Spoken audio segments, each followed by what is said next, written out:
तो फ्रेंड्स, एक बार फिर से स्वागत है आप सब लोगों का मेरे YouTube चैनल में। आज हम लोग पढ़ने वाले हैं 8th क्लास साइंस का चैप्टर नंबर 5, जिसका नाम है कोल एंड पेट्रोलियम।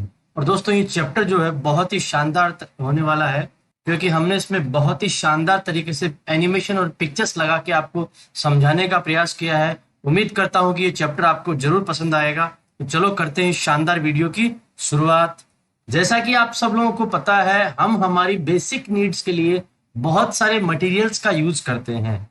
उनमें से कई सारे मटेरियल्स ऐसे हैं जो हमें नेचर से प्राप्त होते हैं, और बहुत सारे मटेरियल्स ऐसे हैं जो ह्यूमन एफर्ट्स के द्वारा बनाए जाते हैं। नेचुरल जो मटेरियल्स हैं उनके बारे में अगर मैं बात करूं तो एयर, वाटर, सोइल और मिनरल्स आदि आते हैं। ये सारे जो मटेरियल्स हैं हमें नेचर से मिलते हैं, इसलिए हम इन्हें नेचुरल रिसोर्सेज कहते हैं। अब नेचुरल रिसोर्सेज को हम दो पार्ट्स में डिवाइड कर सकते हैं। वो होते हैं इनएग्जॉस्टिबल और दूसरा होता है एग्जॉस्टिबल। जैसा कि इसके नाम से ही पता लग रहा है, पहला वाला है इनएग्जॉस्टिबल नेचुरल रिसोर्सेज। इसका मतलब ऐसा है, ये ऐसे रिसोर्सेज हैं जो नेचर में अनलिमिटेड मात्रा में है, और ये कभी भी हम लोग इनको एग्जॉस्ट यानी समाप्त या खत्म नहीं कर सकते। चाहे हम इनके साथ में कितनी भी एक्टिविटीज करें, लेकिन ये खत्म नहीं होने वाले हैं। जैसे कि सनलाइट और एयर, ये ऐसे नेचुरल रिसोर्सेज हैं जो हमें या हमेशा मिलते रहेंगे, इसीलिए इन्हें इनएग्जॉस्टेबल नेचुरल रिसोर्सेज कहा जाता है। अगला है एग्जॉस्टेबल नेचुरल रिसोर्सेज। ये रिसोर्सेज ऐसे हैं जिनकी अमाउंट हमारे पास लिमिटेड है। इन्हें ह्यूमन एक्टिविटीज के द्वारा अत्यधिक यूज करने पर एग्जॉस्ट या समाप्त किया जा सकता है। इनके एग्जाम्पल्स हैं फॉरेस्ट, वाइल्ड लाइफ, मिनरल्स, कोल, पेट्रोलियम और नेचुरल गैस। तो उम्मीद करता हूं आप समझ गए होंगे। इन एग्जॉस्टिबल का मतलब जो पर्याप्त मात्रा में है, जिसकी खपत हम नहीं कर पाएंगे, और एग्जॉस्टिबल का मतलब है जो लिमिटेड मात्रा में है। इस चैप्टर में हम लोग एग्जॉस्टिबल नेचुरल रिसोर्सेज के बारे में पढ़ने वाले हैं, जैसे कि कोल, पेट्रोलियम और नेचुरल गैस। मैं आपको यहाँ बता दूं कि ये जो नेचुरल रिसोर्सेज हैं, इनका निर्माण लिविंग ऑर्गेनिजम्स के जो डेड रिमेन्स होते हैं, जैसे कि फॉसिल्स, उनसे होता है। इसी कारण से इन्हें फॉसिल फ्यूल्स कहा जाता है। जो आपके सामने coal, oil, natural gas, kerosene, propane ये सब दिखाई दे रहे हैं, ये सारे फॉसिल फ्यूल्स के ही एग्जाम्पल्स हैं। इनमें से पहला है कोल। आपने कोल को देखा होगा या इसके बारे में सुना होगा। ये बहुत ही हार्ड होता है, पत्थर की तरह, और इसका कलर जो है वो ब्लैक होता है। कोल को खाना पकाने के लिए काम में लिया जाता है।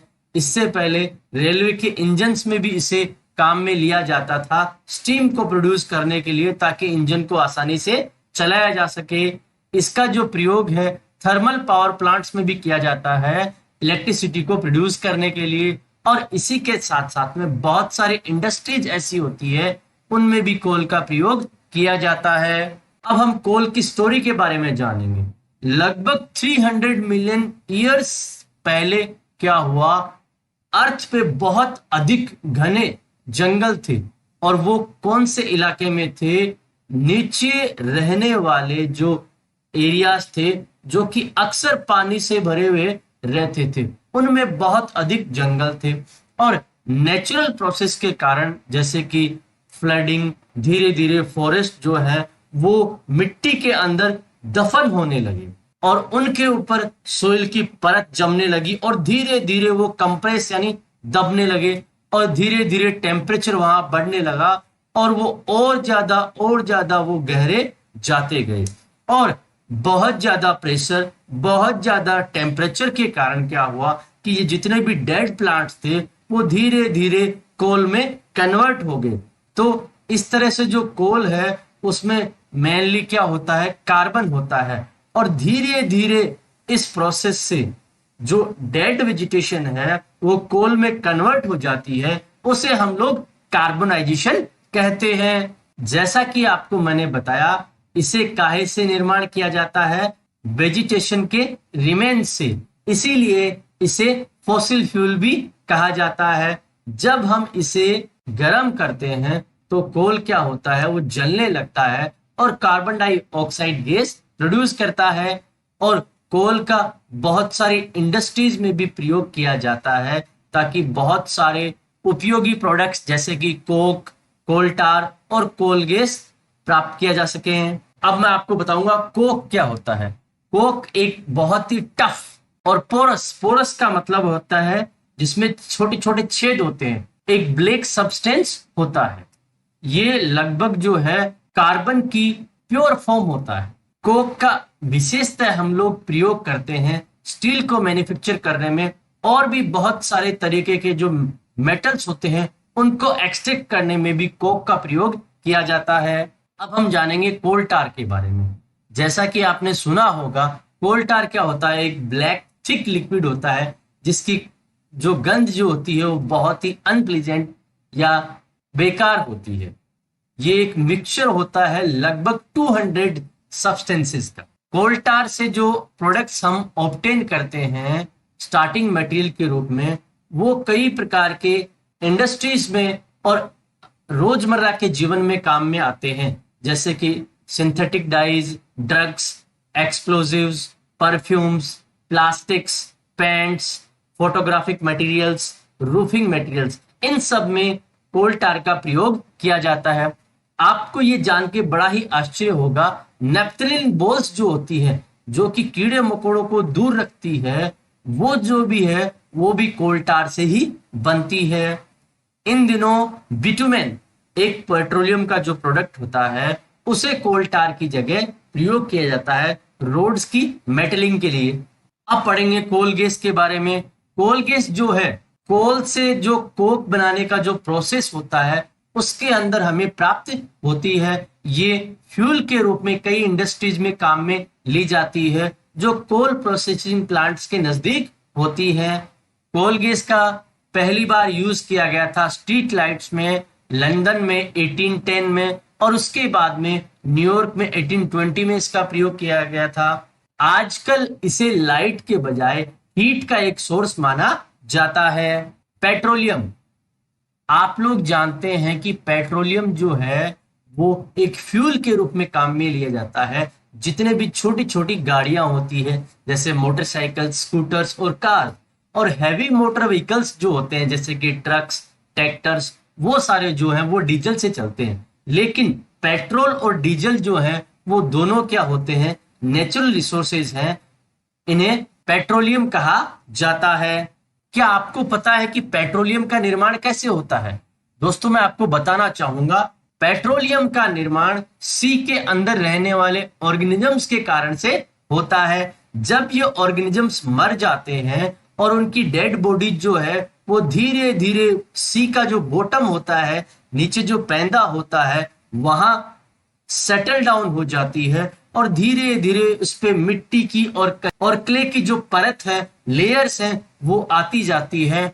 और मिलियंस ऑफ ईयर के बाद में जब इनको एयर की सप्लाई नहीं होती है, टेम्परेचर बहुत हाई होता है, प्रेशर बहुत हाई होता है, तो ये डेड ऑर्गेनिजम्स जो है वो पेट्रोलियम और नेचुरल गैस में कन्वर्ट हो जाते हैं।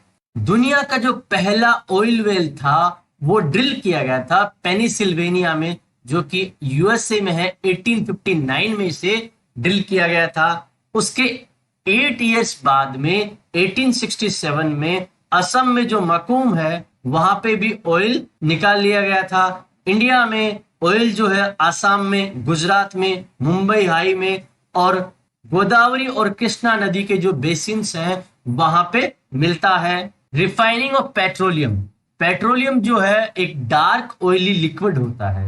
इसकी जो गंध होती है वो बड़े ही अनप्लीजेंट होती है। ये एक मिक्सचर होता है कई प्रकार के कॉन्स्टिट्यूएंट्स का, जैसे कि petroleum gas, petrol, diesel, lubricating oil, paraffin wax और भी कई सारी चीजें। और हम जिस प्रोसेस से अलग अलग कॉन्स्टिट्यूएंट्स को सेपरेट करते हैं उसको रिफाइनिंग कहा जाता है। और ये जो रिफाइनिंग की जो प्रक्रिया होती है वो पेट्रोलियम रिफाइनरीज के अंदर की जाती है। अब हम पेट्रोलियम के जो अलग अलग कॉन्स्टिट्यूएंट्स हैं और उनके यूजेस हैं उनके बारे में जानेंगे। Petroleum gas in liquid form, जिसे एलपीजी कहा जाता है, इसका घर में और इंडस्ट्री में फ्यूल के रूप में यूज किया जाता है। पेट्रोल जैसा कि आप सब लोग जानते हैं, मोटर फ्यूल में, एविएशन फ्यूल में और ड्राई क्लीन में इसका सॉल्वेंट के रूप में यूज किया जाता है।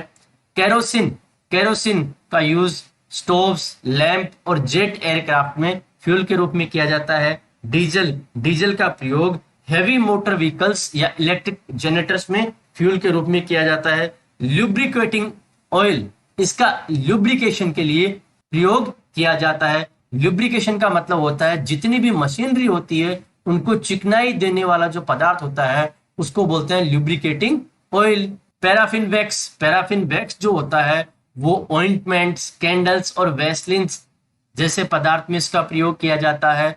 बिट्यूमेन का जो प्रयोग किया जाता है वो पेंट्स में और रोड सरफेसिंग में किया जाता है। नेचुरल गैस जो है वो बहुत ही इंपॉर्टेंट फॉसिल फ्यूल है, क्योंकि इसे बहुत ही आसानी से पाइप्स के थ्रू ट्रांसपोर्ट किया जाता है। नेचुरल गैस जो है उसे स्टोर किया जाता है हाई प्रेशर के अंदर एज सीएनजी का मतलब कंप्रेस्ड नेचुरल गैस। सीएनजी जो है उसे उपयोग किया जाता है पावर जनरेशन के लिए और आजकल इसे व्हीकल ट्रांसपोर्ट में फ्यूल के रूप में भी काम में लिया जाता है, क्योंकि ये पॉल्यूशन बहुत कम करती है। ये एक बहुत ही क्लीनर फ्यूल है। सीएनजी का सबसे बड़ा जो एडवांटेज है वो ये है कि इसको डायरेक्टली यूज किया जा सकता है घरों में, फैक्ट्रीज में, जहां भी इसकी सप्लाई पाइप के द्वारा होती है।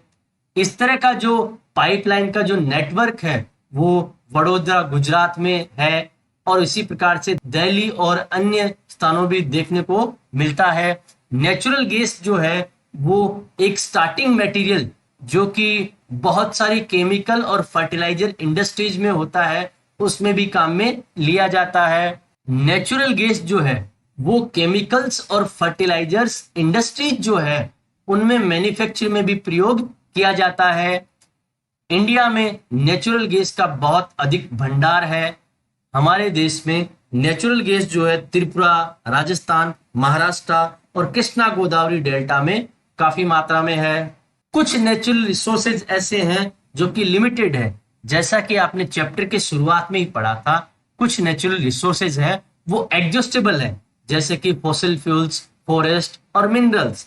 आप जानते हैं कि कोल और पेट्रोलियम जो है वो फॉसिल फ्यूल्स है, इसलिए इनका निर्माण होने में कई डेड ऑर्गेनिजम्स के मरने के बाद में कई मिलियन ईयर्स लग जाते हैं और दूसरी तरफ हमारे पास जो इनके रिजर्व्स हैं वो केवल कुछ ही 100 ईयर्स के लिए सफिशिएंट है। तीसरी बात यह है कि इन फ्यूल्स को जब हम प्रयोग करते हैं तो एयर पोल्यूशन भी बहुत ज्यादा होता है और इसी के कारण से ग्लोबल वार्मिंग जो है वो बढ़ती जा रही है।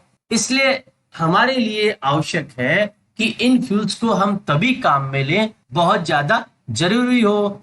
इससे क्या होगा, हमें आने वाले समय में अच्छा एनवायरनमेंट मिलेगा, ग्लोबल वार्मिंग कम होगी और ये जो हमारे पास में रिसोर्सेज हैं ये लंबे समय तक हम लोग काम ले पाएंगे। इंडिया के अंदर पेट्रोलियम कंजर्वेशन रिसर्च एसोसिएशन, जिसे पीसीआरए भी कहा जाता है, वो एडवाइस करता है सभी लोगों को कि आप लोगों को पेट्रोल और डीजल जो है ड्राइविंग के दौरान बचाना है और उसके लिए ये टिप्स आप अपना सकते हैं। कांस्टेंट और मॉडरेट स्पीड पे अपनी गाड़ी को जहां तक हो सके चलाना है।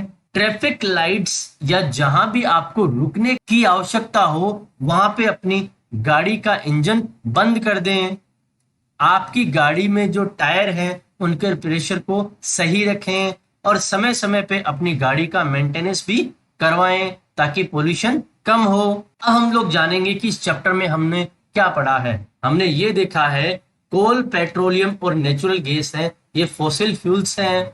फॉसिल फ्यूल्स जो है वो डेड ऑर्गेनिजम्स के रिमेन से बनते हैं और इन्हें बनने में मिलियंस ऑफ ईयर्स लग जाते हैं। फॉसिल फ्यूल्स जो है वो एग्जॉस्टेबल रिसोर्सेज हैं। कोक, कोल टार और कोल गैस हैं वो कोल के प्रोडक्ट्स हैं। Petroleum gas, petrol, diesel, kerosene, paraffin wax, lubricating oil, ये सारे पेट्रोलियम को रिफाइन करने से प्राप्त किए जाते हैं। कोल और पेट्रोलियम रिसोर्सेज हैं वो लिमिटेड है, इसलिए हमें बहुत ही समझदारी के साथ में इन्हें प्रयोग करना चाहिए।